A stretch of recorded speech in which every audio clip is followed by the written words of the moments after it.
এক ধাক্কায় আবারও বাড়ল জ্বালানি তেলের দাম।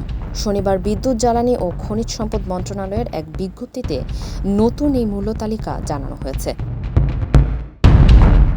নতুন সিদ্ধান্ত অনুযায়ী প্রতি লিটার অকটেনের দাম ২০ টাকা বেড়ে হয়েছে ১৪০ টাকা, পেট্রোল প্রতি লিটারে ১৯ টাকা বেড়ে হয়েছে ১৩৫ টাকা, ডিজেলে ১৫ টাকা বেড়ে ১১৫ টাকা এবং কেরোসিনের দাম ১৮ টাকা বাড়িয়ে নির্ধারণ করা হয়েছে ১৩০ টাকা। আজ রোববার ১৯ এপ্রিল থেকেই সারা দেশে কার্যকর হচ্ছে এই নতুন দাম। হঠাৎ এই মূল্যবৃদ্ধিতে পরিবহন খাতসহ নিত্যপণ্যের বাজারে নতুন করে চাপের আশঙ্কা তৈরি হয়েছে। ফারিহা আহমেদ, মানবকণ্ঠ।